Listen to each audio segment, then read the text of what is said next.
आज भारत सहित पूरा विश्व विकास और पर्यावरण के बीच बिगड़ते संबंधों में संतुलन स्थापित करने हेतु मंथन कर रहा है।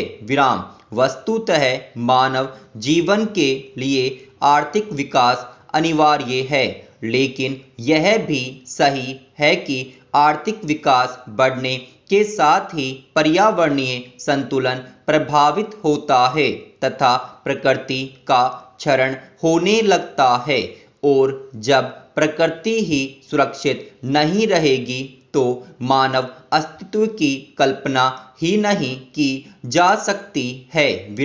यही कारण है कि आज विकास बनाम पर्यावरण का मुद्दा एक वैश्विक मुद्दा बन चुका है, जिसको लेकर वैश्विक मंचों पर निरंतर चर्चा होती है।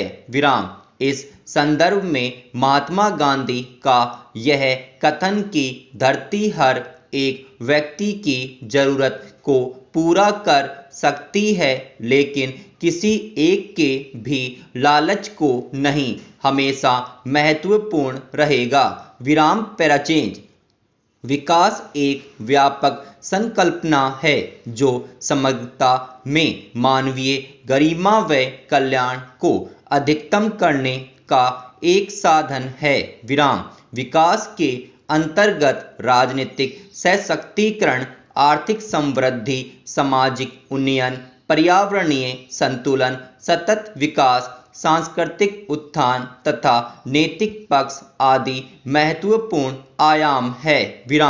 यहाँ पर विकास से तात्पर्य आर्थिक विकास से है। पैराचेंज जबकि पर्यावरण की प्रकृति से समानता प्रदर्शित की जाती है, जिसके अंतर्गत भौतिक घटकों यथा पृथ्वी, जल, वायु आदि को सम्मिलित किया जाता है, जो जीवमंडल में जीवों को विविध आधार प्रस्तुत करते हैं, उनके विकास एवं संवर्धन हेतु दशाएं प्रस्तुत करते हैं एवं उन्हें प्रभावित करते हैं। जबकि जैविक तत्व यथा पौधे, जंतु, सूक्ष्म जीव तथा मानव इत्यादि जीवमंडल की रचना करते हैं। पैराचेंज जीवन के अस्तित्व को बनाए रखने के लिए यह आवश्यक है कि पर्यावरणीय संतुलन कायम रहे, किंतु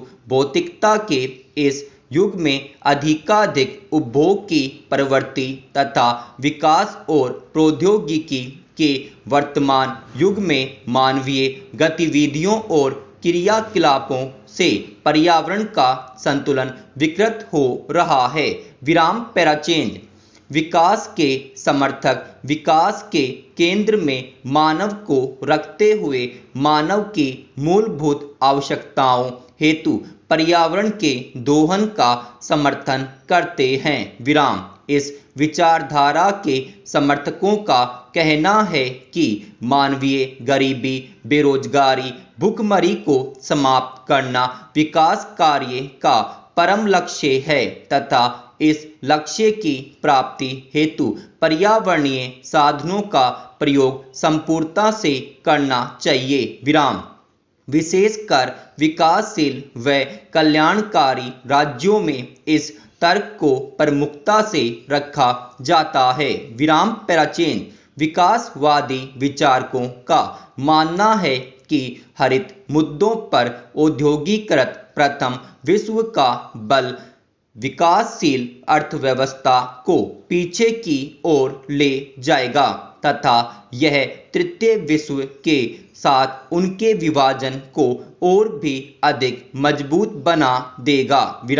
विकसित राष्ट्र की पर्यावरणीय नीति विकासशील व तृतीय विश्व के देशों के आर्थिक विकास को प्रभावित करती है, जबकि विकासशील व तृतीय विश्व के देशों को अभी पर्याप्त आर्थिक विकास की आवश्यकता है। पैराचेंज विकासवादियों के अनुसार कठोर पर्यावरण नियम विकासशील व तृतीय विश्व के देशों के पक्ष में अभी नहीं हैं, क्योंकि वे अभी विकास की नवजात अवस्था में है। विराम।